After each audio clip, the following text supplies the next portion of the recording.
All right, my birdie buddies, my par-saving pals, my Eagle enthusiasts, it's Joe House here. Major season is finally upon us. The Masters, the PGA Championship, the U.S. Open, the Open Championship, and Fairway Rolling is here to break down all of the storylines, offer a little help on those betting cards for every single major this golf season. Join me and our incomparable accomplice, our tour boots on the ground, Nathan Hubbard, as we guide you from Augusta all the way to Northern Ireland, Royal Portrush. Away we go.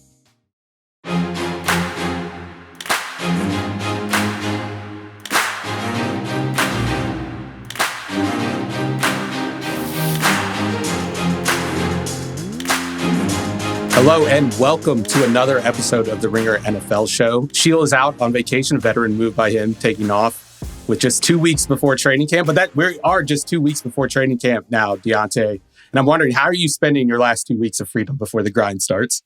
Well, if you watch on YouTube, you'll see that I kind of cleaned up my act a little bit. So I'm crawling out of the cave a bit. You know, after the Rodgers trade, I was like, all right, this is my last little opportunity to be a total hermit. So I took advantage of that as much as possible. And I guess now I look like a respectable human being. How about for you? Yeah, I'm just watching the most slop reality television for the next 2 weeks. Like I'm juggling multiple seasons of Love Island. International Love Island. I was watching Australia Love Island. I feel like this is the time when you watch the shows that you're embarrassed to tell other people you're watching. 1,000%, because you don't have to answer for it during this time of year. Slop.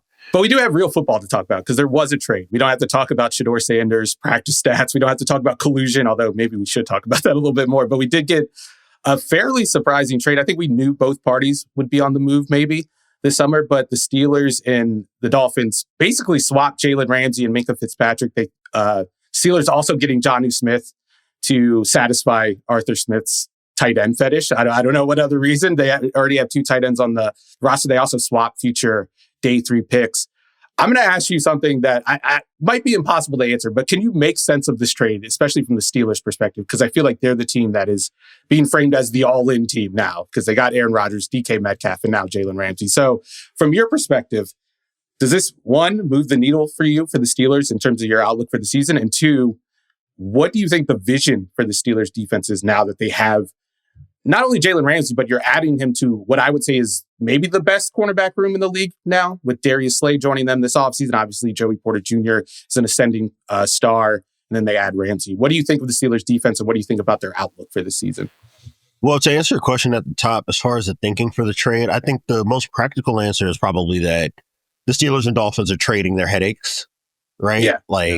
At least if you're to assume that what was being said towards the back end of last season from Cam Hayward and some other vets in the locker room, that miscommunications and guys making up their own thing and freestyling too often is the reason why they were having issues on the defensive end.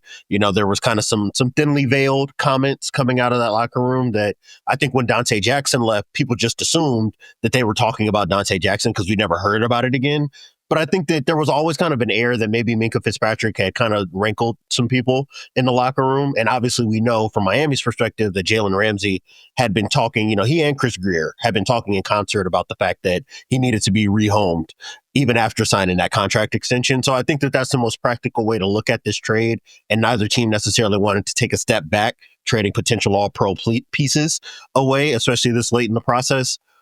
To answer your second question about just like how I feel about their DB room and their defense in general, I think the most optimistic thing you can pitch is that having Darius Slay and Jalen Ramsey, I'm assuming in the slot more often than anything, allows them to be more of a cover one team.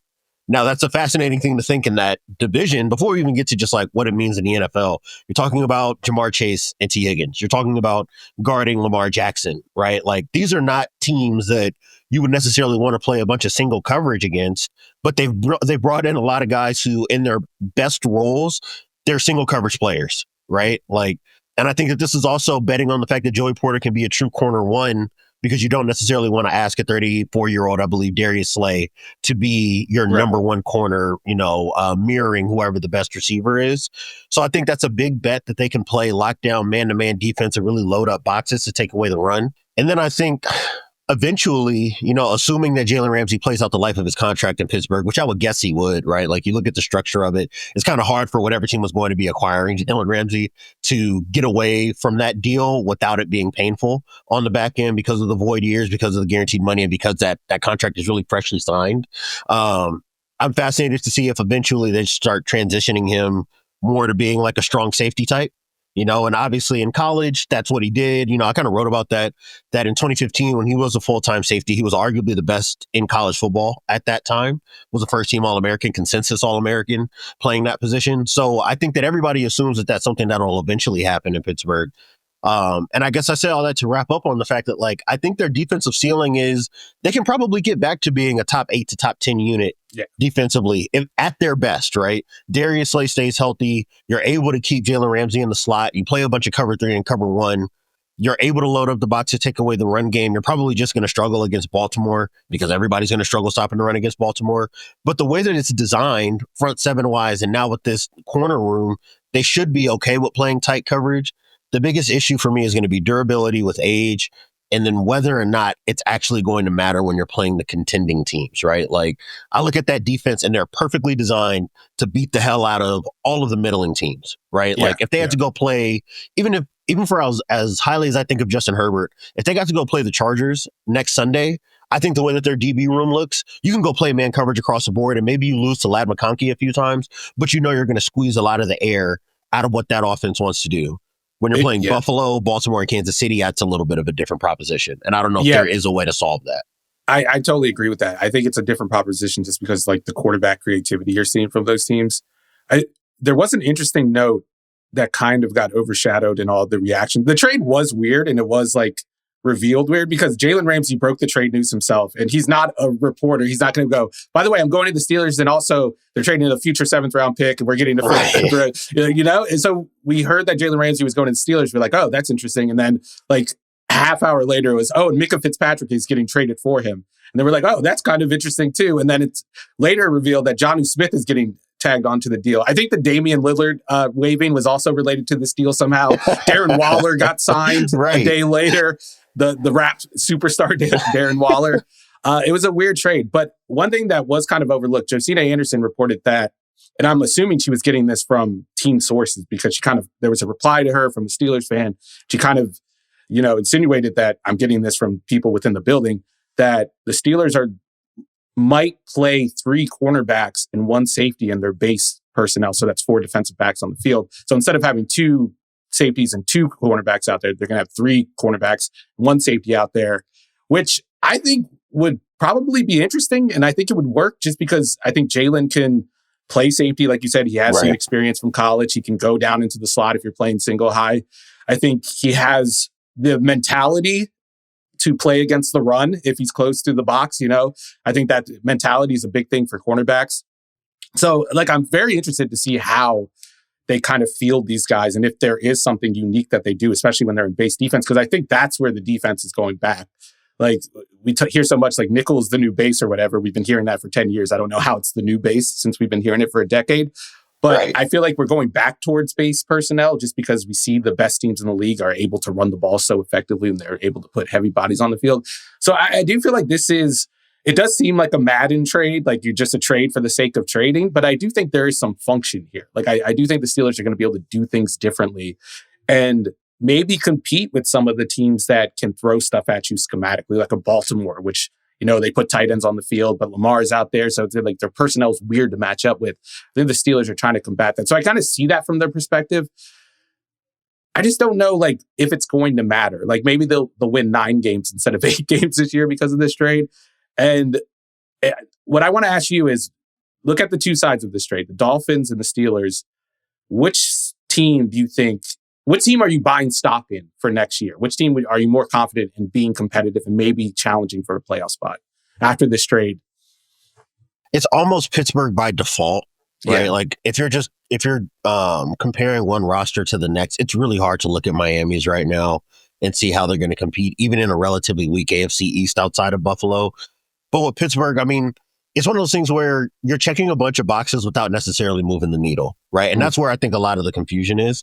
And a lot of that, I think, is not just Jalen Ramsey and what that means and swapping him out for Minkah Fitzpatrick and what that changes for the defense, but it's the other end of it that we haven't gotten to yet. And I kind of wanted to pivot to that as well, right? The other consideration is what it means for the offense to add a guy like Jonnu Smith, right? And when the trade was finally complete in this reporting, because like you said, I was looking at this in waves. So my first thought about this was more about Ramsey and then about Ramsey and Fitzpatrick, and then ultimately what Jonnu Smith can mean for the offense. And I was really hung up on trying to understand how I can contextualize Jonnu Smith in this current offensive structure.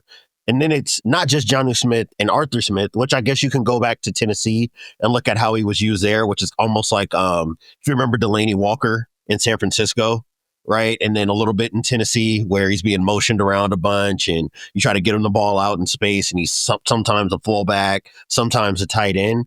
I can kind of paint that picture for Arthur Smith. It's more so like Jonnu Smith, Arthur Smith, and then Aaron Rodgers. So I guess the way I wanted to pose this to you is like, how do you see those things melding together? And then ultimately, what needs to be the ceiling for this offense for you to take them seriously as contenders in the AFC? Yeah, it's such a tough question just because we know Rodgers is so particular about how he likes the offense to be run. I don't think he's a guy that likes to go under center and turn his back to the defense. But I think there is a middle ground to be found, and it depends on Aaron Rodgers playing ball and accepting that middle ground. Like, to find that middle ground, both parties have to come towards the middle, and I'm not confident that's going to happen. But if we don't hear, like, if there are problems, we're going to hear about it. That's right. Maybe that's the positive of having Aaron Rodgers on your team. Yeah, he talks too much and all that, but if there are problems, we're going to hear about them. Like, we even at the beginning of the Green Bay tenure with Matt LaFleur, there was like that tension about the audible thing. I think that's what Matt LaFleur referred to it as, like the audible thing. It was like, how much are they going to allow Aaron Rodgers to change stuff at the line of scrimmage? I think that's another issue. That's going to be an issue with this team because Arthur Smith does like to set things up. He does like to sequence his play calling. And if you got a guy changing the plays, like the sequencing doesn't really, isn't effective. So I think if we get through training camp without any reports about Aaron Rodgers kind of having question marks about Arthur Smith's competence and whether he should have more control, I think that's the first hurdle that we have to clear. If we clear that, then I feel good about it. And then the second thing is, will this offense look like an Arthur Smith offense? Like, will it look like the offense we saw in Tennessee? I know you've made this point, it seems like they're trying to rebuild the Titans offense. Is that a bad thing or a good thing in your mind, do you think? Because when it worked, but they don't have Derrick Henry is the problem. Right. A, that's a huge problem. And then B, and this is where it's just like trying to understand what it's going to look like for Pittsburgh is so difficult because every question that we ask, I think, identifies another pressure point for this organization. And to me, for them to be able to rebuild the Tennessee offense, quote unquote, either when LaFleur was there before leaving for Green Bay and then once Arthur Smith took over for him, a big reason why that worked is because Corey Davis and A.J. Brown were big-bodied, can go win at the catch point, over the middle of the field, and out on the perimeter. And that provided so much relief for Ryan Tannehill that even though he wasn't a guy that we ever had to think about being like a legitimate top 10 contending style quarterback, he could operate that way statistically because there was a trust that I can turn my back to the defense, flip my hips, and throw the ball to the edge of the hash. And I know A.J. Brown is going to be there to catch the ball. And if he gets the ball in his hands, he can go create. And I say that to say that now a lot of that weight is going to be on DK Metcalf. And the production has just run so hot and cold, especially with this production over the middle of the field, right? Like, you get some flashes where you'll see him in the seam. He'll run a dig or he'll get this curl inside the numbers, make a guy miss. And then it reminds you like, oh yeah, this is a 6'3", 6'4", built like a Greek god type of guy that safeties don't like to tackle and corners usually can't tackle. He just doesn't work necessarily consistently in those areas of the field all the time. And you know that Aaron Rodgers' fuse is short with things like, okay, I have to take my hands off the wheel and just work within the specific design of this play and put the ball here no matter what. The only way I think you can sell that to a guy like Rodgers is if his wide receivers are near perfect, right? He was able to achieve that late in Green Bay because they had just been so detail-oriented with Mike McCarthy and then bringing in Matt LaFleur that in a lot of ways it ended up being a pretty seamless transition, just running one style of a West Coast offense to another. Here, you're working with you're working with a group of wide receivers that don't necessarily meet those qualifications all the time. And now that means we're going to have to find out how they use their personnel. Is this more of a 12 personnel team? If you're playing more 12, you can run the ball better, but you're also probably less explosive. And now if you're in 12, that means your number one wide receiver has to be the goddamn guy. Yes, and 100%. I've had a lot of questions about whether or not DK Metcalf can be that guy week in and week out.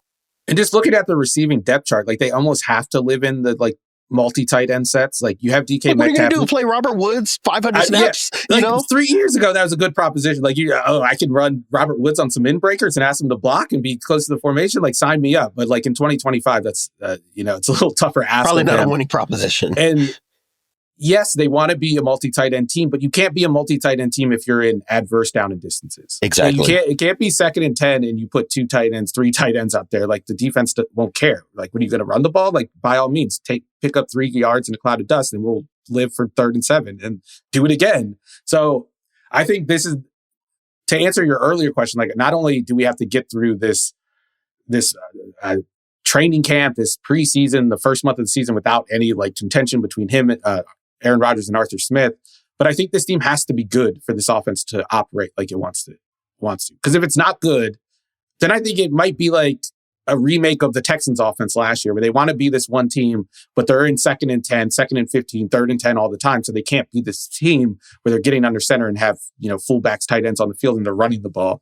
So yeah, there's a lot of ifs for this team. I think like DK Metcalf, how you describe DK Metcalf is how I would describe this team. Like on paper, it seems like you're checking every box. You have a good pass rush. You potentially have one of the better secondaries in the league. You have a veteran quarterback who knows what he's doing. You have a good offensive line. It could be very good. One of the best in the league. Could be. You have personnel variation, like a variety. You have an offensive coordinator who can make good use of that. But then I step back and I think about this team and I'm like, yeah, 8-win team, 9-win team, Right. like more of the same. And on the Dolphins side, like, I really don't understand their vision for the defense this year. Like, you let Javon Holland walk, you trade Minkah Fitzpatrick, or you trade for Minkah Fitzpatrick to replace him. That's like a 1-for-1 replacement. I think Minkah's a little bit better, but like on paper, It's a 1-for-1 replacement. And now your cornerback group, I mean, what do you do with this cornerback group? Storm Duck, Artie Burns, are that you're starting outside corners. I'm not sure what you do with that. So I feel like with both of these teams, like I can talk myself into the offense. Even looking at the depth chart, it's not the greatest depth chart, but I can talk myself into the offense. But it's the same thing with the Steelers. Like, yeah, more of the same. Like I don't think these trades did anything. It's the Alex Jones weight loss meme type thing for both teams. All they did was step back. Yeah, so they're 2 teams that I just don't think are headed in any directions. They're just treading water. And like we were talking about this pre-show in the production meeting, and that gave us an idea to kind of apply this logic to all of the teams, kind of look at the teams tier by tier, pick which teams that we want to buy stock in over the next 2 years and teams that we want to sell all the stock that we possibly can over the next 2 years. We're going to do that after the break, but we will take a break before that. All right, we are back. And I sort of previewed the game before the break, but just to rehash, we're going to go through, we separated teams into 3 tiers. We have the playoff teams, we have the teams that drafted in the top 10, then we have the mid-tier, the mid-8. This is the 8 I feel like you don't want to be in. It's like being like the Charlotte Hornets last decade, like just good enough to maybe make it the playoffs, but not good enough to do anything. That's the tier you don't want to be in. So what we're going to do is we're going to buy stock in one team from each of those tiers. And here's the criteria, essentially. For the playoff teams, I'm buying stock in the team that I expect to win a Super Bowl over the next 2 years. So think about teams like the Eagles, the Chiefs, the Ravens, the Bills. Like obviously they're going to continue to make the playoffs, but I want a team that's going to hoist the Lombardi. For the mid-tier, we are going to look for a team that could play in a conference championship over the next 2 years.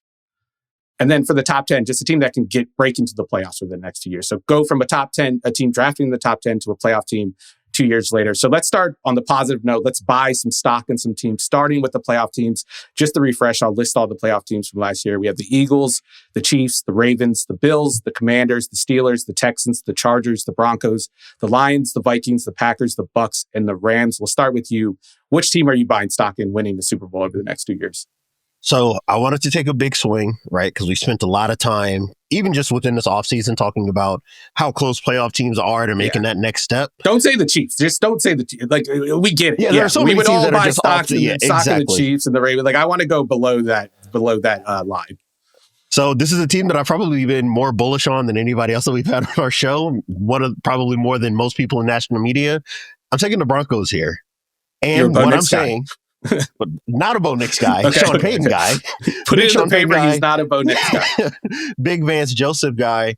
And I think that, so I want to start on the field first, and then we'll get to the boring stuff, right? Which is like roster construction and all that. Right. You look at the way that they finished the last 2 months of the season last year, and we've talked about it with Bo Nix, right? Like, the more that John Morton got to spend time with them and kind of learn him, and obviously he's not in the building anymore, their former offensive coordinator, you saw them starting to build a really aggressive play action attack and some early down stuff in the passing game that just got Bo Nix out of the pocket and allowed him to get the ball out of his hands a little bit more smoothly.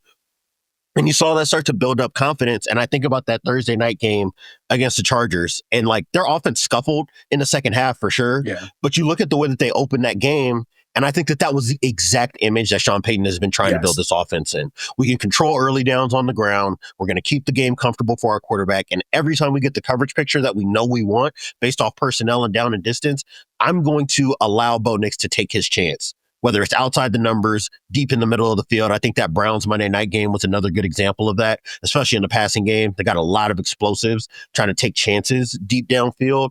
And I think that they're a little bit closer to that, especially if they can just land on something in the run game. Now, that's a big condition, right? Like, ultimately, the Bills were able to just run them off the field because they couldn't do anything on early downs. And when they're playing up against the best teams in the conference, that's going to be the question, right? It's like, can you keep the game easy for Bo Nix? But I do think that offensively, there's enough of a groundwork built now where I can see them being able to replicate what we saw in late October through the end of the season into 2025. And then defensively, they've checked off the boxes they need to, right? They checked the holes that they needed to, added Dre Greenlaw, added Talanoa Hufanga. I think another year with Vance Joseph is going to do them well defensively in general. We got a really hot end to the year for Nick Bonito too. Maybe he's able to replicate that. You still have Zach Allen. You look at their entire defensive depth chart, it's a lot of guys that are really good at getting after the quarterback. And you know you have a number one corner. And if you can get anything out of Jahdae Barron as a nickel, now you're really opening up the entire playbook for a guy like Vance Joseph, who you know wants to be aggressive, play a bunch of man, and throw a lot of, interesting zone blitzes at quarterbacks to see if they can confuse them. So that's the baseline I'm working off of. And I think that that's something that can work in the AFC. If you don't have an elite quarterback, it's being a chaos agent. And then, and the more boring side, like I said, would be the roster construction thing. And the biggest thing I can say in that respect is that after this season, all their dead cap issues that they've had over the last couple of years, having to move on from Russell Wilson, are cleared out. They've got $50 million in cap space right now. Obviously, they're going to be some young guys they're going to have to make some decisions on about how they want to retain and structure contracts around. But they should hit next free agency with an opportunity to maybe go get the number one receiver that they need, or go acquire him by trade and be able to extend them. So I think that things are looking really good if you're in Denver, and I think that their best years are going to be coming over the next couple of seasons. Yeah, as like the resident Bo Nix hater, I want to push back against this. Like, I don't think they're going to be able to compete for a Super Bowl anytime soon, but I can see them remaining in this conversation where they are a playoff team, or a fringe playoff team, because their division is tough, the AFC is tough, blah, blah, blah. The quarterback question, I think, is more of a question down the line when they have to re-sign them and how much they're paying him. But right. I do think he functions in this offense well. And to your point, like, I don't even necessarily know if they need to find some great run game. They just need a run game that you have to defend. Right. Because that opens up all the deep stuff that Sean Payton likes to do in the passing game that he wasn't necessarily able to do in Denver this year, are really at the end of the Drew Brees era when, things started to fall apart for the offense.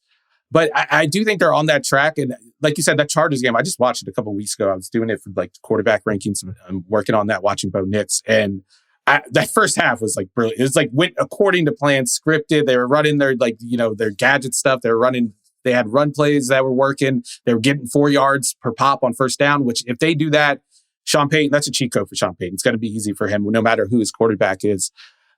I just don't know if Bo Nix is the guy to get him over the hump. I think he functions in the offense and he works. And I think we're not going to look at him as a bust just because of how he functions in the offense, but it's the next level. How do you take that next step to Super Bowl contention? I don't know if he has it. What do you think he does need to take that next step to kind of pull this team up with him? Or do you think that he could be the 18th best quarterback in the NFL for the next 2 years and they could still kind of, reach the goals you've set out for them right now? If they were in the NFC, I would think that they would be good enough the way it's currently constructed, where Bo Nix could be somewhere between 15th and 18th, and that could be good enough for them to get hot and at least make a conference championship game. In the AFC, man, it's just so hard to make that final leap because you know what's waiting for you on the other side. You know you're going to see probably two of Mahomes and, Allen and Jackson, especially being in the AFC West, right? So you're not going to win that division, which means you're going to have to travel on the road to go beat probably two of these guys if you want to go get to the Super Bowl or even a conference championship game.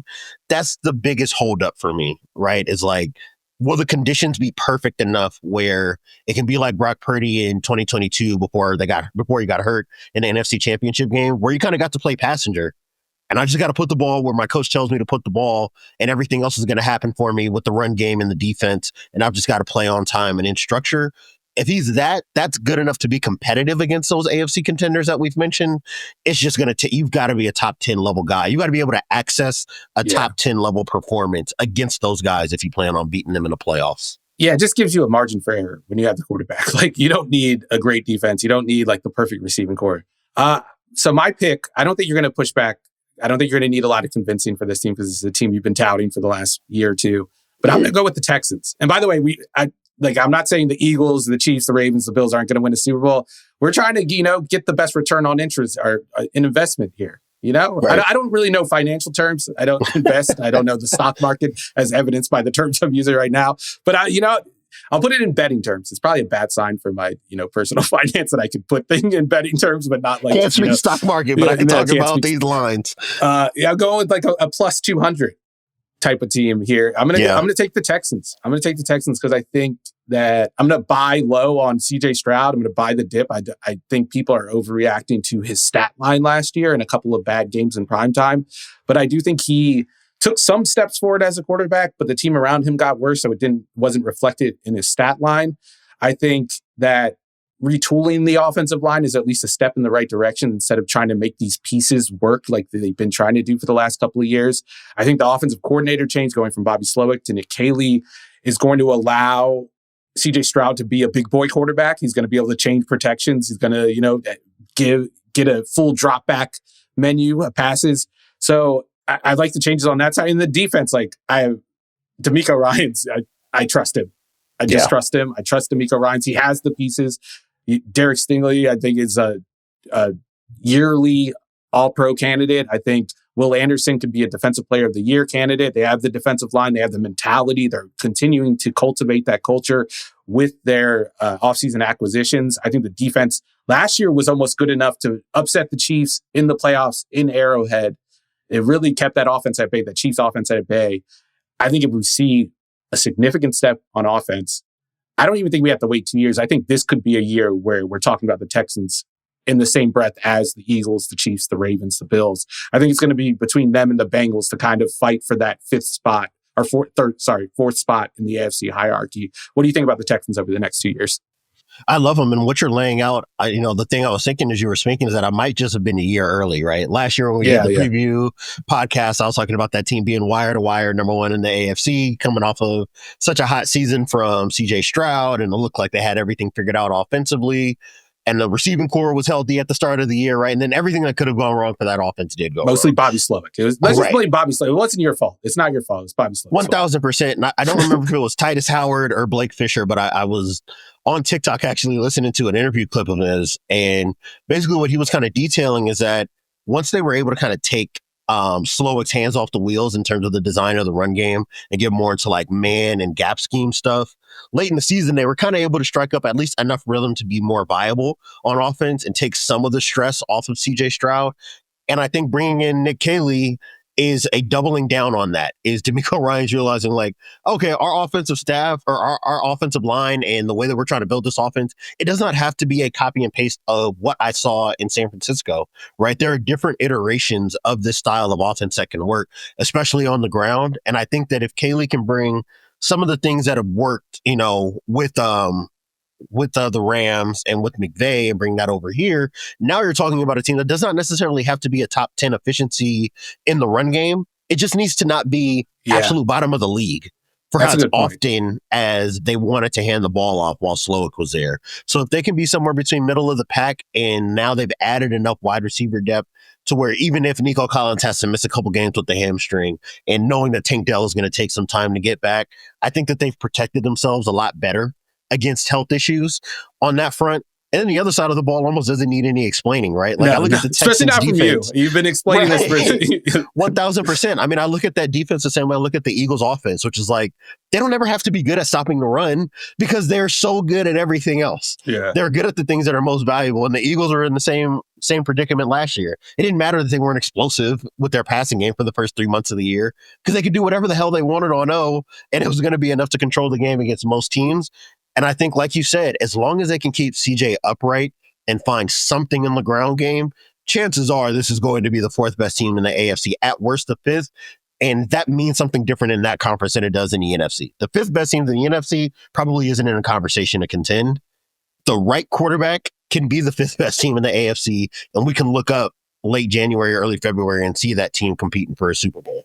Yeah, this is the quote from CJ Stroud that has me optimistic about the direction of the offense. And he's basically asked about what's changed from last year to this year under Nick Kalen. He said, I'm taking control and being a little more pre-snap, having tools to put my guys in the best position. That's something that we didn't really work on these past 2 years, which is very concerning to hear, that they didn't work on putting their guys in the best position before the snap. So I think he's going to take full ownership of the offense. That's the term he used. He's getting full ownership. He's running the show. That's what he wants. So it's not just talk. Well, I guess it is just talk in the offseason, but I think there is, genuine plans to give CJ Stroud the keys to the car. And I think that was kind of the issue last year. They just didn't have the tools and protection to pick up stuff. And you saw so many free rushers. You saw CJ Stroud under duress all the time. Part of that was kind of game scripting because they're in 3rd and 10 all the time. But hopefully there's not so much pressure, as you said, on the run game to be efficient. Because if you run the Shanahan scheme and really commit to it, which I think Sloak was doing, you really need to have some type of run game, not one of the worst in the league. So, I'm going to take the Texans. You're taking the Broncos. Let's move on to the mid-tier, the mid-8. Those teams are the Dolphins, the Bengals, the Colts, the Cowboys, the Falcons, the 49ers, the Cardinals, and Seahawks. I'll start this time. I think the easy pick is the Bengals. I'm not going to take the low-hanging fruit there. I'm going to go with the Cowboys. I'm going to take the Cowboys here.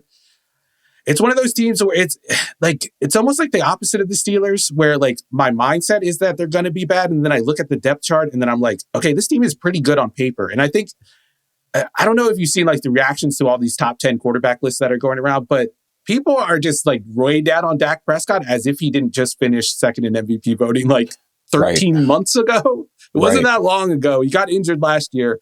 So I think the Cowboys just, they have a lot of talent. I think you saw that the defense kind of get their shit together at the end of last year after a horrid start to the season.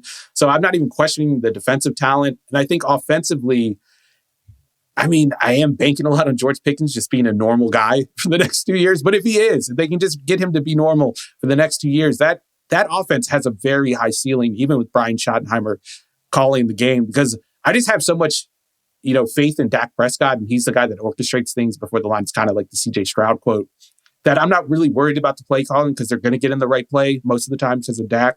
So I just see them returning to what they were 2 years ago. Not necessarily, taking the next step and becoming a Super Bowl contender, but I think they are a team that's like 1 or 2 wins away from becoming a team that could be in the Final Four. How do you feel about the Cowboys? If you're trying to build a roster based on like, I want to maximize a 1-year window, this is how it's supposed to look. Yeah. And a lot less like what Pittsburgh's looks like, right? Like you look at the depth chart, like you said, I don't love their depth. I don't even know if it's possible for them to have built enough depth for me to have liked it.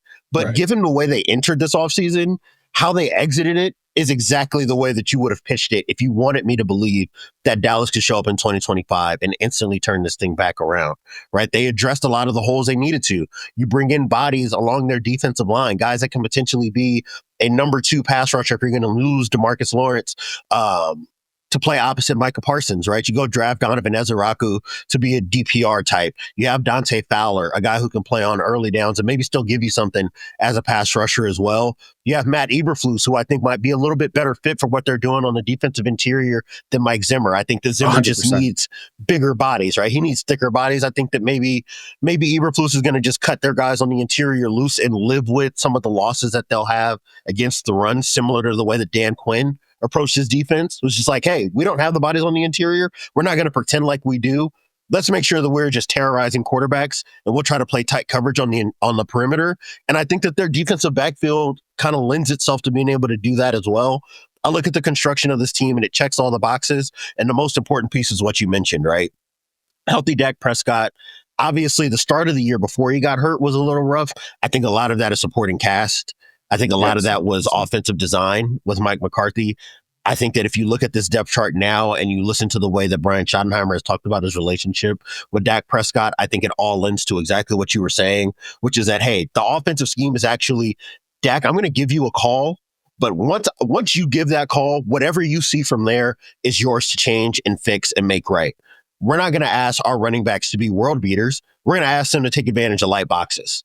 We're not going to ask the offensive design to be perfect and bend the defensive structure to its will. I'm going to give you options to where if you see one-on-one with George Pickens, all George Pickens has to do is go beat one-on-one.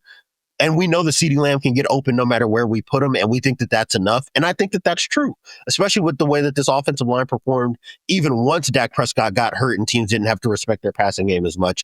I think that they'll be just fine this year, and the ceiling of this team can 100% be just as high as it was for Washington last season. Yeah, I totally agree on the point about the defensive personnel matching Eberflus compared to Mike Zimmer. I just don't think it was a great match personnel-wise, and I think they're going to get the most out of this defensive front. And I think you get your cornerbacks, like you get a guy like Diggs and you get a guy like Deron Bland, who are playmakers more so than lockdown cover guys. They're going to have eyes on the quarterback now. They're going to be playing more, spot drop. More zone. Yep. Yeah. So I think you're going to see more turnovers. I think you're going to see more havoc created on the defensive side.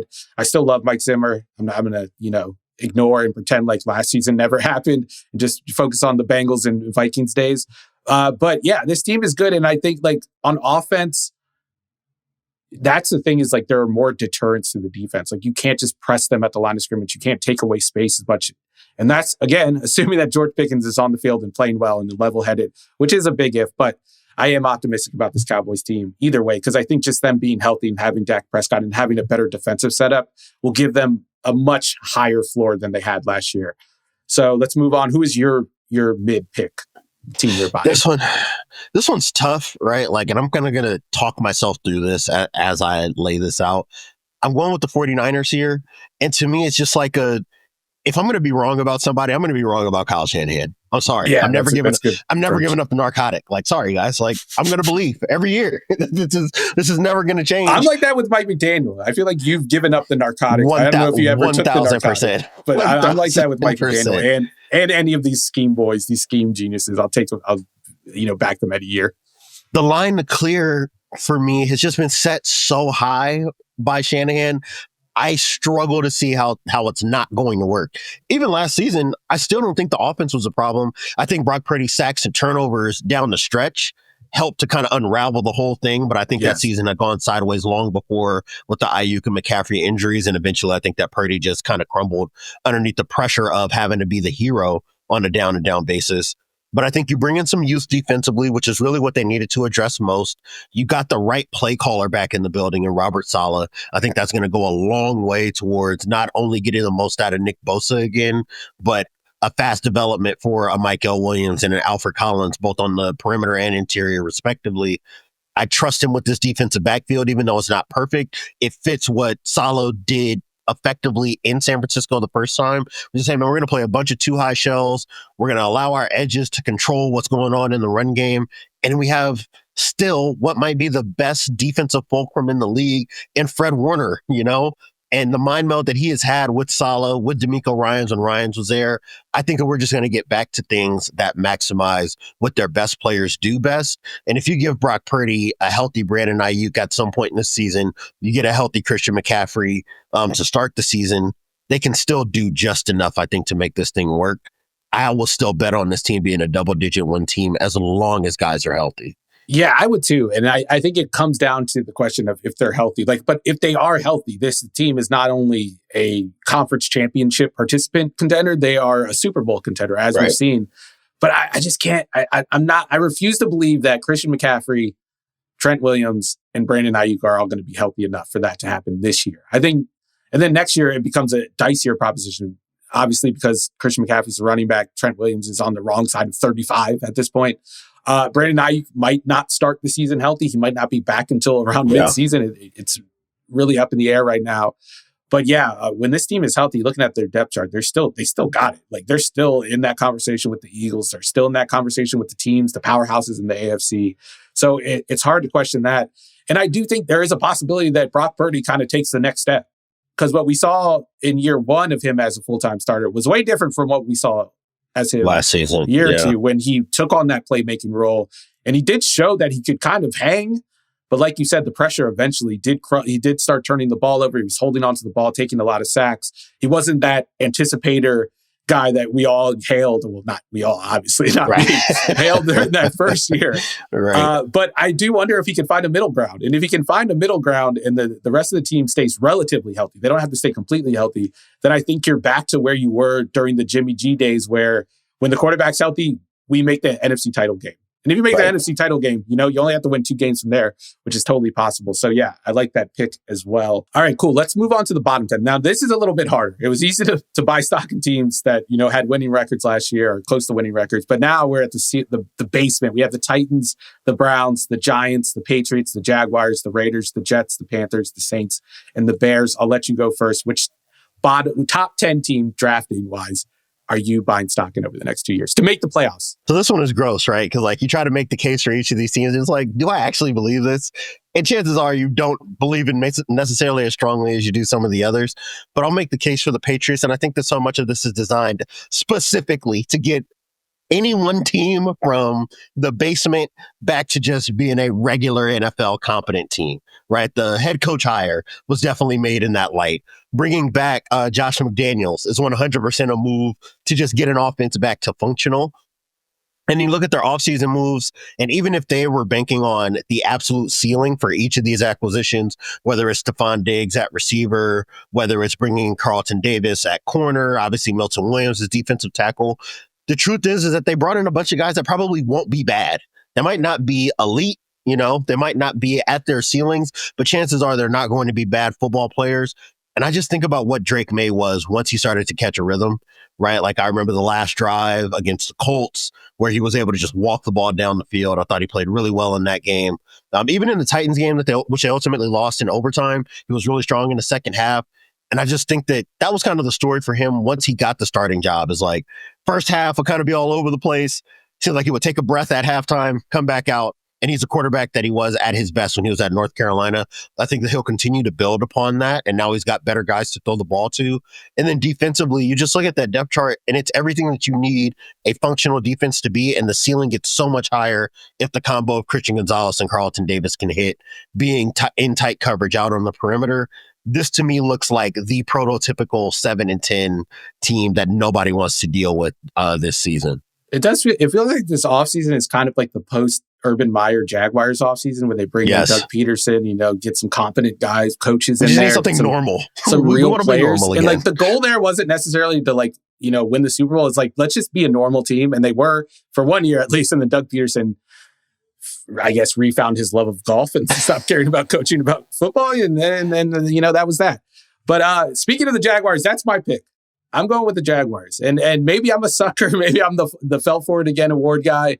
But I'm buying into what James Gladstone is selling. The new GM, who kind of looks like our old colleague Ben Solak. He's talking in these poetic terms about Travis Hunter changing football, challenging the boundaries of football or whatever he's saying. But what I trust in is, one, I think Trevor Lawrence, you're putting him with a head coach who knows how to design an offense around a quarterback with particular strengths and weaknesses. We saw that last year in Tampa Bay with Liam Cohen and Baker Mayfield. I do have question marks about his ability to be a head coach because I think that's different from being an offensive coordinator. But I do like that. I do like that move. I do like the coaching hire. I like the subtlety with which Gladstone has kind of attacked some of these issues, especially on the pass rusher issue. They needed an edge rusher. They didn't get one in the draft. They didn't get one in free agency. Then right after they get Agba.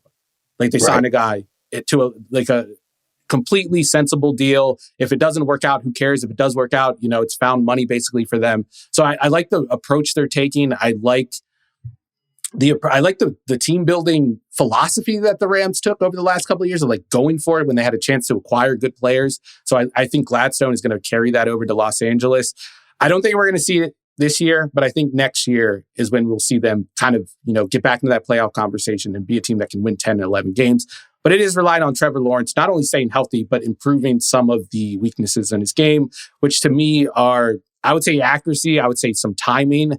And I think sometimes he's a little too book smart for his own good. It's almost like that Jameis Winston thing where, hey, that guy wasn't supposed to be there. And I made the right read based on the coverage and I threw it, but the guy was there and he picked it off. I think if he can kind of, become a little more street smart, so to speak, as a quarterback, I do think that he'll take a big leap as a quarterback. So I'm going to take the Jaguars. You're taking the Patriots. I do like that Patriots pick. I'm kind of jealous of the Patriots pick. Well, and I love your Jags pick. And I thought, as you were saying it, the one thing I was thinking about is those guys that have left the McVay tree and eventually gone on to become head coaches. And in almost every one of those instances, and I mean, Ben Johnson doesn't necessarily belong to the McVay tree, but he also checks his box for the Bears as well.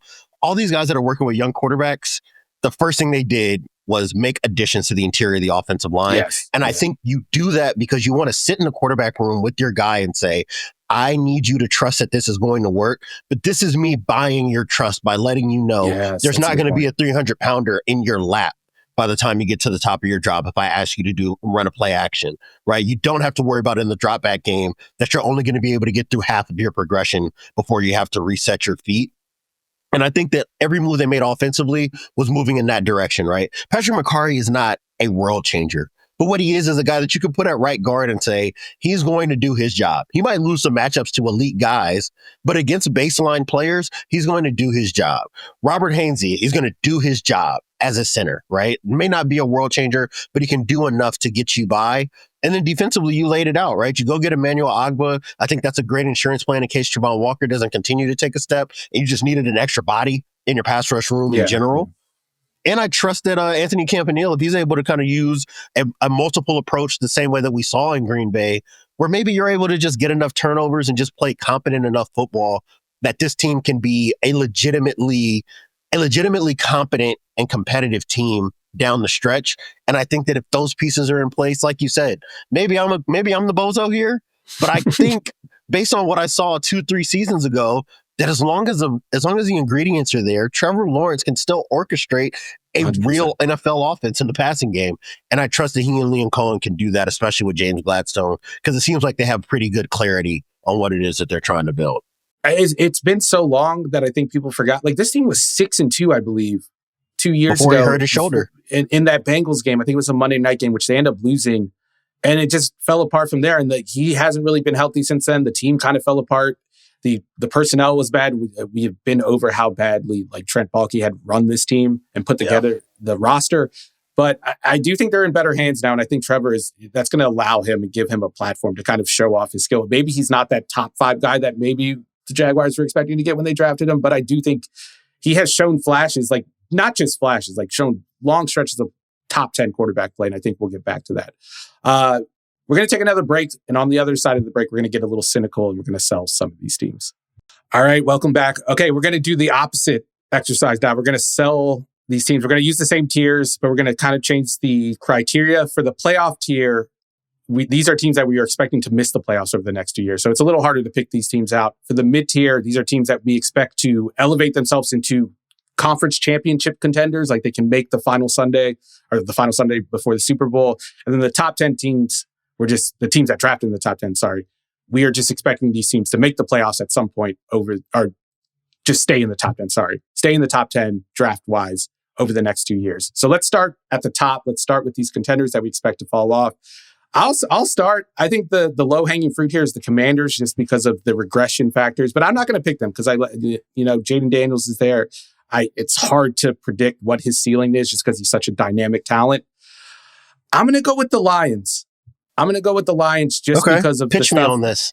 All right. Okay. So we know they lost both of their coordinators, which I do think is a big deal for both sides. I think sometimes we over-index coordinator losses just because I think talent matters more. But I do think losing Frank Ragnow to retirement is going to be a big deal for this team because their strength is on the edges. Their strength is at tackle, not necessarily on the interior. And they've lost guys like Zeitler's gone, Ragnow's gone. Ragnow was a big part of calling, not only protections, but the run game, pointing out the mic and doing all that stuff, getting them in the right runs.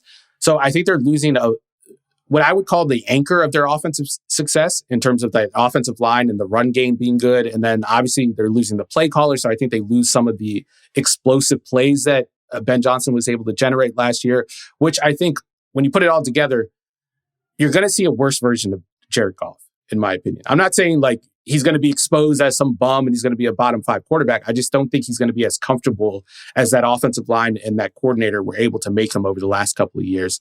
And then on the other side of the ball, like defensively, they've been a volatile unit for the past couple of years, even under Aaron Glenn. And I just don't expect that to change much because I haven't seen much evolution in terms of personnel, especially in the secondary. We saw them kind of commit to the man coverage identity last year, bringing in Carlton Davis, drafting Arnold.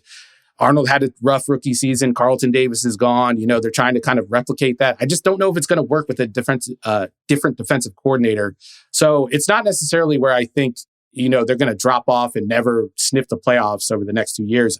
I just think they're going to take one small step back and maybe be a 9 to 11 win type of team, which in the NFC North, you can very easily miss the playoffs being that type of team.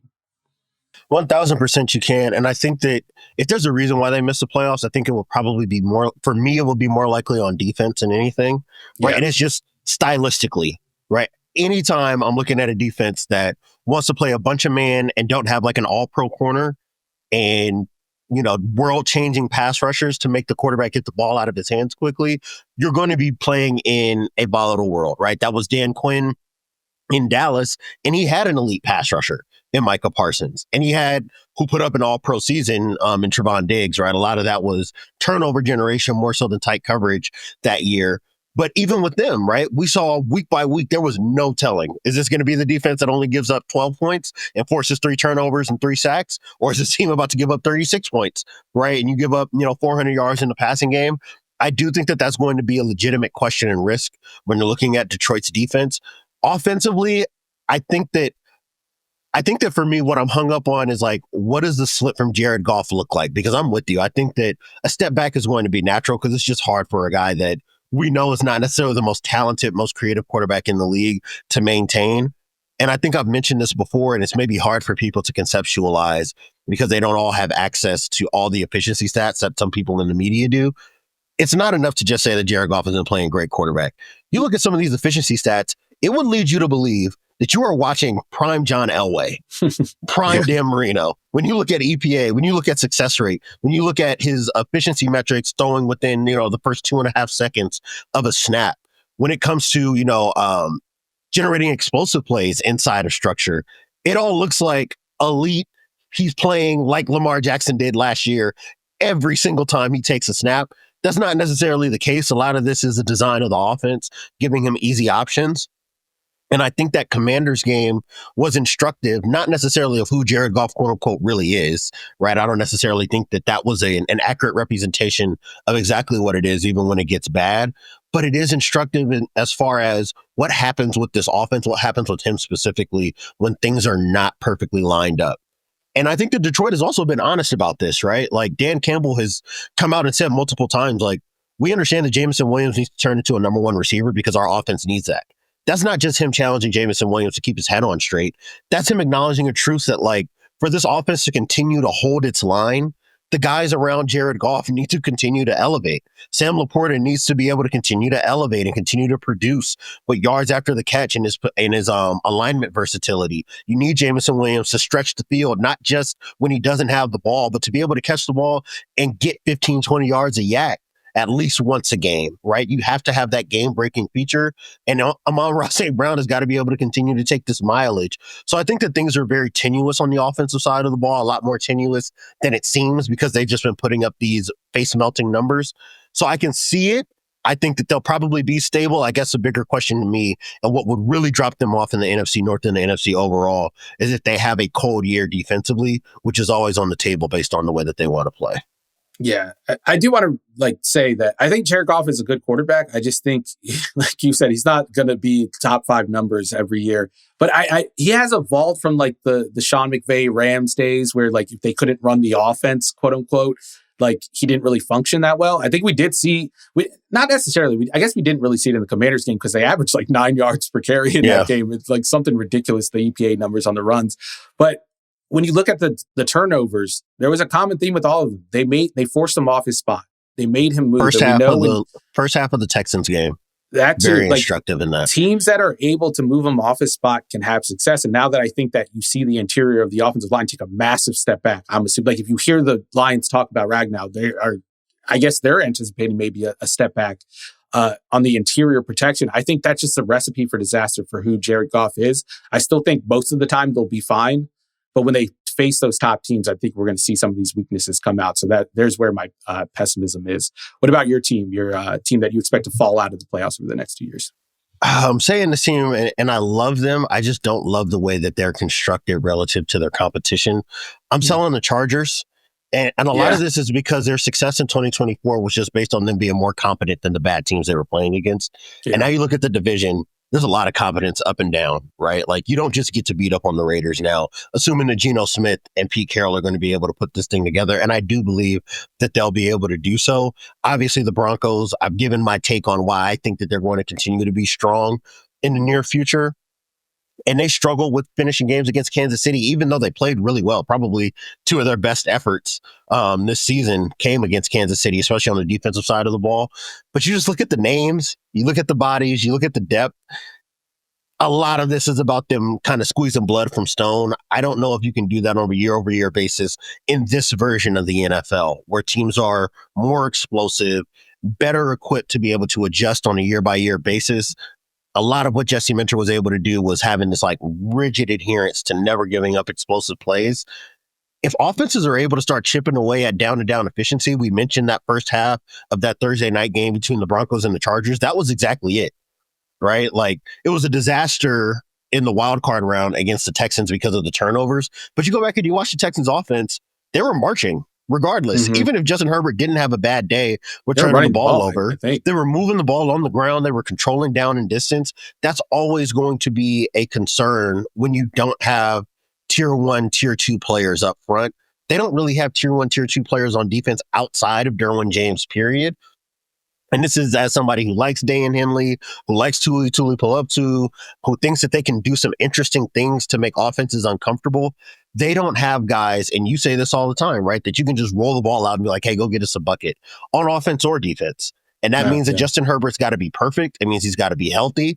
And what we've seen is that it's just a lot to ask, even of a guy that we believe on a down-and-down basis can perform like a top 5 to 7 quarterback. Yeah, I think last year was obviously a success story, but I think it's proof of what you're saying. Like, Justin Herbert, when you watch him on it, like, forget the playoff game, like in the regular season, he didn't make very many mistakes. Like, you watch him week to week and it's hard to find negative plays with him. And the offense still wasn't that great. It was more, riding the coattails of the defense. And my pessimism with this team is not based on the quarterback. It's based on the offensive coordinator. And like Greg Roman, I'm sorry, like, he tends to get worse the longer he stays at places. Like, his offenses get stale. The ideas get stale. They don't grow at all. And I haven't seen any evolution that makes me believe that that's going to happen. And we know that his best offenses have been with quarterbacks who are more mobile, that you can use in the designed run game. I don't think you're going to do that with Justin Herbert, even though he is athletic. But I really want to see Justin Herbert in a robust passing, drop-back passing offense. And I just don't think Greg Roman is the coach to supply that. And I don't know if Harbaugh is going to be able to cut ties with his boy, the guy that he hired. He worked under him in San Francisco. I think he worked under him at Stanford before he came to the league. I just don't see that happening. It took a while for Baltimore to kind of come to his senses, and we saw what happened after that. Maybe they'll learn from that experience. Like, Jim will talk to John and be like, hey, this is what happened when we upgraded. But I just don't see it happening over the next 2 years. So I'm kind of with you, as much as it pains me to say that as a Herbert defender. The biggest issue to me, like that, and then we kind of wrap on this point, is like on the offensive end structurally, because Greg Roman doesn't grow, it's okay. There are plenty of play callers that have a pretty rigid, kind of structure offensively. The issue is that you have to have multi-dimensional players. The stress now falls upon the roster, and you look at their receiving core, and outside of Ladd McConkey, there aren't a bunch of multi-dimensional guys. No. Mike Williams is just a jump ball guy, and his effectiveness with that has waned over the last few seasons, as has his health, right? And that's been an issue throughout his career. Quentin Johnston was drafted to be this dynamic. You can line him up outside. He can catch the ball and create after the catch. We haven't even established the catching the ball piece of his NFL career yet. He does line up well. He aligns. I haven't seen him get an illegal formation well, so he still has that. It's been a while. We've made some growth in that regard. And you look at Trey Harris and Keandre Lambert-Smith, those are two guys that are not necessarily the most multidimensional, dynamic guys either. They're one-dimensional players. Will Dissly, Tyler Conklin, they're pair of tight ends, one-dimensional types of players. Omarion Hampton and Ladd McConkey are probably the most dynamic non-Herbert pieces on this offense. And I don't know if there's enough of a ceiling on either of those two guys, and those are both players that I really like, to support Justin Herbert enough to be able to get this offense where it needs to be. If they're relying on this defense to, again, just never give up explosive plays and try to hold games down and manage time of possession, that ain't getting it done in the AFC. It's not getting it done in the NFL specifically, but it's definitely not going to get it done in the AFC. Yeah, and I thought the Texans defense was like the perfect defense to expose the Chargers' personnel weaknesses, especially on offense. We saw that. We saw the pressure they were getting on Justin Herbert. We saw the turnovers they were able to create. I think the one thing I will say, just to be a little more optimistic about the Chargers, if they are able to build up that interior offensive line, then I think you're cooking. Then I think you got something. Because what we've seen with the Roman offense, to be great. Yeah, when they have an elite, and maybe Mekhi Becton will be better than he was in Philadelphia. Without Jeff Stoutland, I doubt that, but maybe. Yeah. But whenever you've seen a Greg Roman offense kind of be in that elite class with the 49ers early on when Kaepernick was there and Alex Smith was there, with the Ravens, the MVP year with Lamar Jackson, even with the Bills the one year when Tyrod and they had like the best running game in the NFL. Common denominator, great offensive line. I think they have a decent one on paper because they have the two tackles in Slater and Alt. The interior needs to be fixed, though, for them to run the run game that I think Roman wants to employ there. All right, so you are selling the Chargers. Who did I sell? I already forgot. You sold not the Commanders. I sold the Lions. You sold the Lions. I should have known. I'm always pessimistic. Lions fans hate me because I'm always pessimistic. I've been wrong for the most part, so maybe this is a good thing, Lions fans. So let's move on to the mid-tier, the mid-8, the Dolphins, the Bengals, the Colts, the Cowboys, the Falcons, the 49ers, the Cardinals, and Seahawks. This is an interesting one because I think there are a lot of obvious picks for buying stock. I think selling teams are a little bit harder. If you're excluding the Dolphins, I think we could sell the Dolphins or maybe in the Falcons. But I'm going to go with... I changed my pick like 3 times with this. I'm gonna go with the Colts. I'm gonna go with the Colts just because the quarterback decisions, like bringing in competition made sense for Anthony Richardson, but bringing in Daniel Jones didn't make sense. I think you have a lame duck coach in Shane Steichen. I think you have a defense that I'm just not enough blue chip players. I think the conversation you can have about the Chargers without the success they had last year, you can have about the Colts. I just think this team is still 2 years away from being 2 years away. And it's been that case throughout the entirety of the Chris Ballard GM era. And I just don't see that changing anytime soon. So I'm going to go with the Colts because I just think that it's going to be a mess on offense once again. The Colts are easy. You mentioned it, right? Anthony Richardson's health is obviously a big question. I think Chris Ballard has acknowledged, right, that trying to play him so early on the assumption that he could learn on the fly might have been a mistake in the development of his career. I think a lot of that was trust in Shane Steichen as head coach to have something figured out. And what we've learned about Shane Steichen, I think, over the last few seasons is that he's a fine play caller, right? You look at the way that they structure things. I think that he's trying to push the right buttons. We just haven't necessarily seen a development of their personnel, right? And that was going to be a big thing for how young this team has been year over year. And Tyler Warren as a pick, even though I like him, you think about his flaws as a blocker, you think about the questions of how you're going to use him. That's not enough, I think, to solve their problems. And that's before we even get to the defense, which is just like, meh, right? It's a whole lot of just fine. Right? Latu might be their bet, is obviously the most valuable piece right now. And I still am not totally sold that he's going to be a world changer for them as a pass rusher, right? So, and Lou Anarumo is not coming off, his stock is not the highest coming off the last couple of years in Cincinnati either. This was one of the teams that I felt pretty easy to sell on, even if Anthony Richardson were healthy. And if he's not, and you've got to start the season with Daniel Jones, I mean, my God, dude, I don't know what you plan to accomplish with that. I don't understand giving Daniel Jones that money. Like, I get it in theory, bringing in a backup and paying a little bit extra because you expect him, maybe he'll start most of the season. But like the neck injury, all the injury concerns, his development track, like he only really had that one good year, the playoff year when he beat the Vikings in the playoffs. I just don't see the upside of that signing. And then if Anthony Richardson is the guy that they think or they hoped he could be when they drafted him, then you're wasting a lot of money on a backup who I don't even know is an asset if you put him on the field, because I don't know if you could run him. I don't know if he's healthy enough to be the focal point of a run game. I do like having a like-for-like backup rather than having Joe Flacco where you have to, rip up your run game and totally change it. But I just don't know if Daniel Jones is that guy at this time. So who's your pick? What team are you selling in this year? This is probably the biggest layup, right? And we can kind of circle back to where we started this podcast. I'm going with the Dolphins, and I really just wanted to take a moment to kind of lay out just what the last half decade has been for this team and how we got here, right? And some of this is understandable, right? They had a ton of picks in 2020. So they had a lot of opportunity to go address a lot of holes on the roster at that time. And in theory, they did. You go get Austin Jackson, you get Tua Tagovailoa, obviously. You get Noah Igbenogany to go play corner for you. They took a lot of swings in the top 100. And the assumption there was that Brian Flores at the time was going to be able to put together this defense. Tua Tagovailoa is going to be a world changer for us offensively. At worst, he's going to be competent enough to kind of get us over the hump. And it became so clear so fast that the guys that they had picked were not going to solve their problems around Tua. And the problem with that is not missing on draft picks. Teams do that all the time. The problem with that was that this team thought that they were the 49ers. And that once they got their quarterback that they liked, they could just speed up the timeline on everything and they will be just fine. And they made the clock run so much faster by giving up the draft capital they did to go acquire Tyreek Hill, to go acquire Jalen Ramsey. And you look at, I think it was 2022 where they only had like 4 picks and a lot of them were outside of the top 100. It was a year that they took Channing Tindall as a linebacker. Right? There was a couple third rounders, then a 7th rounder. And when you have drafts like that, what that means is we better be in the conference championship over the next 2 years because the bill is about to come due with veterans. And we have now reached that cliff over the last 2 seasons where even if Tua were healthy, it would have been hard to paint the picture of how they could be contenders.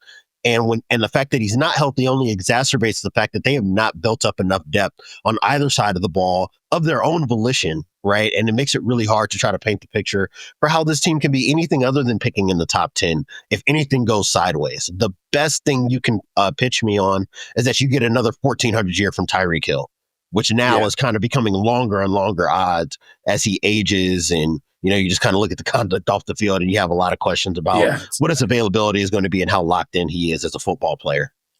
Yeah, you compared him to the 49ers. I almost compared them to like a failed replica of the Rams build. Yeah. The difference is they don't have Sean McVay. Like, I like Mike McDaniel, but he's not Sean McVay, especially in terms of like leading the locker room, building a culture. Like you see this we laugh at the Rams, like stupid ass t-shirts that they have where they have like a paragraph on the back, like instead of like buzzwords, but it works, man. It works every year. Like, I don't know what they're putting on those shirts, but it's working. So keep coming with the shirts. And they also don't have Aaron Donald. Like, I feel like that's a key ingredient. They didn't have 1,000%. Aaron Donald. They got Jalen Ramsey, but they couldn't replicate that. But they did try to do some of the similar moves, like acquiring Bradley Chubb was kind of like the Rams acquiring Von Miller. They went out and got Jalen Ramsey like the Rams did. They had this quarterback that they drafted who started off slow, but this new coach came in, rejuvenated him. They was trying to run this style of offense. But the Rams realized, like, we need Matthew Stafford for this to work. We need defensive studs for this to work on the defensive side. I don't think the Dolphins have found that level of talent on defense, and they still have to find, like, Mike McDaniel has to find his Matthew Stafford. I don't know who that is. My hope was that it would be Geno, but Geno has found a new landing spot. So I don't know who that becomes. Maybe it's Dak Prescott if Jerry gets a little antsy in the next couple of years. But yeah, I'm with you there. I would definitely sell stock on them. Were there any other teams in this tier? Like, what did you think about the Seahawks? I feel like the Seahawks, I'm kind of neutral just because I think Mike McDonald is good, but I don't trust the offense. It's like one of those things, like, I lean towards buying, like you said, because of the infrastructure there, and the holdup is Sam Darnold. Like, that would be like a hold your nose as you make the move, but I will probably push them more towards buying. I really like their defensive depth chart. Same. The only other team I was really considering was another sell, and this is probably a layup too, and it's the Falcons, right? And it's a lot of that is just like how why is Kirk still here? Why is he here? That's emblematic of everything. Is why is Kirk still here? In the draft strategy this year, like trading for the 2 edges, and like I don't even know if like James Pierce can play on early downs, and that was kind of their problem. I don't even know if I don't know what Jalen Walker is going to do at all. I don't think they do either. Yeah, that's a tough sell for me. Like buying what Terry Fontenot's selling. I don't know how long he is for that job, but Let's move on. This is going to be a little bit easier. We're selling teams that are drafted in the top 10. We expect these teams to continue drafting in the top 10 over the next 2 years. I'm going to go first, and I don't think it needs much explanation. I'm going with the Giants. They drafted Jackson Dart, who I'm not in love with. I don't really have a strong opinion on him as a prospect, but I don't know. I wouldn't use the first round pick. I don't think he's a savior. I don't think they're planning on him playing this year. So I don't know how Brian Daboll saves his job. I don't know how Joe Schoen saves his job. So I'm looking at this as a lame duck year, which means next year is going to be a rebuilding year. And the new coach might not like the quarterback they just drafted at the end of the first round. You might have to blow up the defense because they do have some pieces that they heavily invested in. And if it doesn't work out, I think they're going to look to shed some of that cap. So I could see this team being a little bit better than last year and that not being enough to save the regime. And then next year they kind of implode and they're even worse than they were this year or in 2024, 2 years from now, because they're doing a soft tank. So yeah, I just don't see any hope for this Giants team, much less being competitive, but being watchable over the next 2 years. I'm with you on that. Like, I would love to just be like an anonymous attendant of like the defensive side of the locker room. Cause like I can just imagine how much they must detest having to watch this offense at practice every day. Makes them feel good during practice. Oh, dude! I mean, I'm sure Diante Banks looks like a world beater. So as long as he's not matched up against Malik Neighbors, right? Like, and I'm sure that they dominate up front on a day-to-day basis. But you laid it all out, right? Like, first of all, history in the NFL has suggested that late first-round picks at quarterback, it's probably a tall order because it's usually guys who are really productive enough to look like a first rounder, but don't necessarily carry the physical tools. With Jackson Dart, you're talking about a guy whose production throughout the life of his college career wasn't always all that impressive. And the most impressive years you're looking at are with Lane Kiffin. And a lot of that is just being designed up to throw a bunch of posts right off of play action in these, third level RPOs that you don't get to run in the NFL, right? And he's not necessarily the most creative guy, not necessarily the best athlete, doesn't have the strongest arm. We don't have a lot of tape on him working in tight windows, which you're going to get, in the NFL.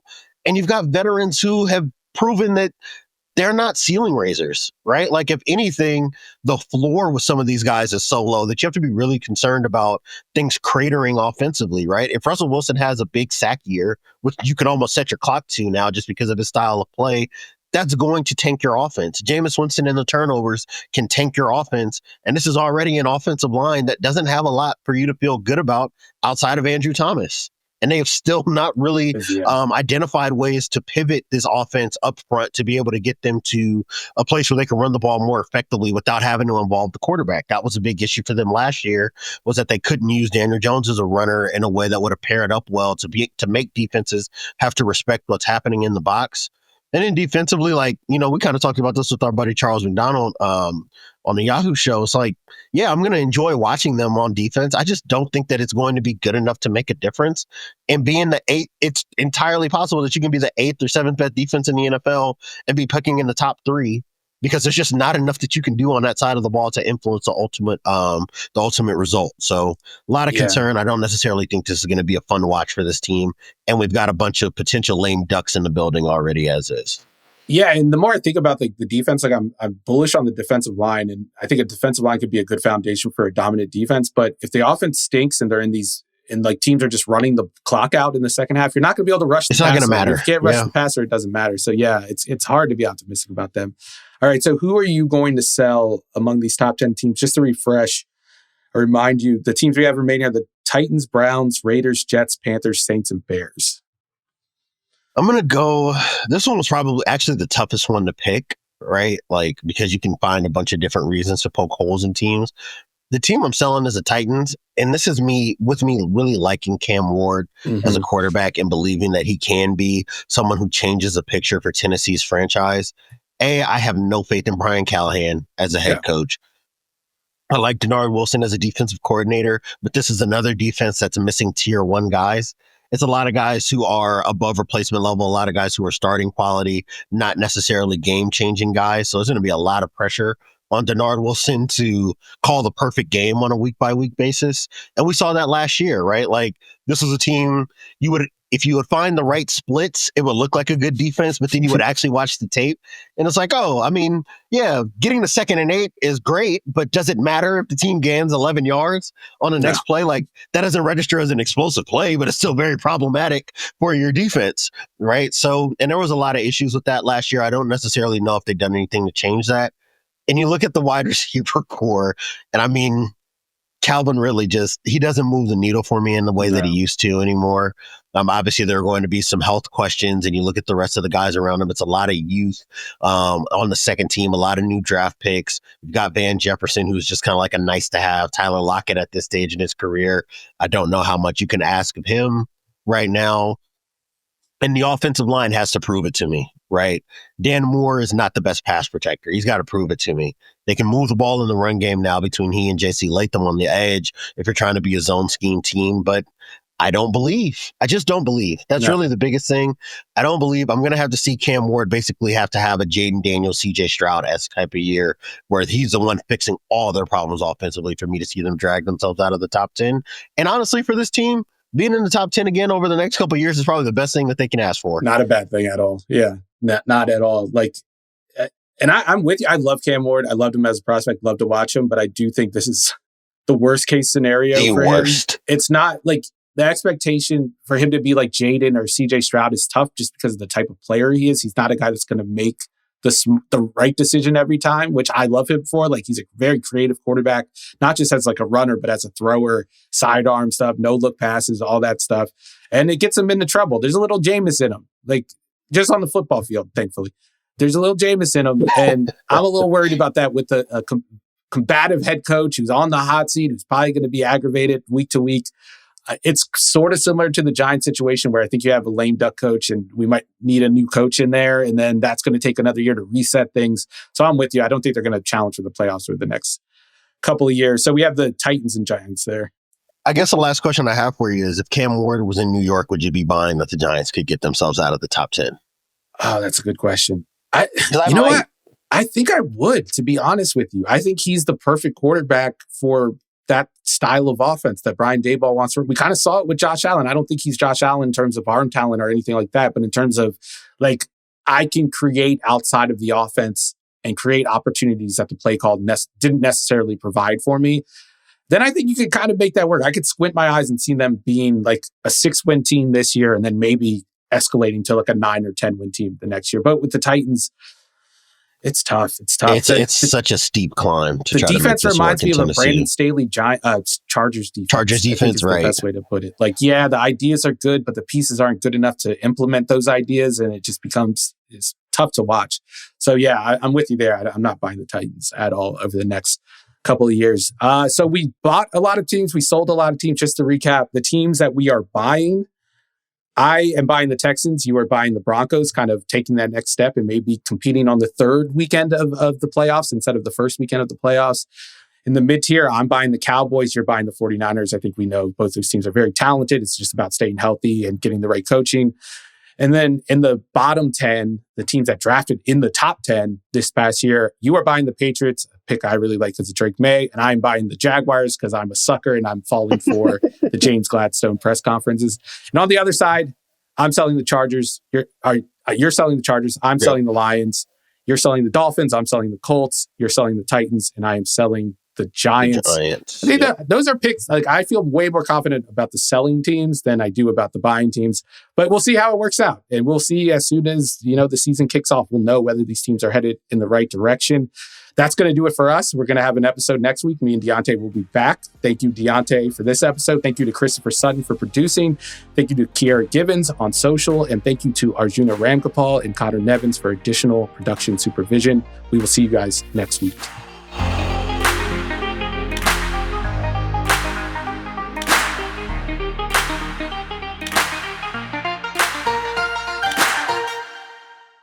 Must be 21 plus and present in select states. For Kansas, in affiliation with Kansas Star Casino, or 18 plus and present in D.C.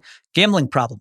Call 1-800-GAMBLER or visit rg-help.com. Call 1-888-789-7777 or visit ccpg.org/chat in Connecticut or visit mdgamblinghelp.org in Maryland. Hope is here. Visit gamblinghelplinema.org or call 800-327-5050 for 24/7 support in Massachusetts or call 1-877-8-HOPE-NY or text HOPE-NY in New York.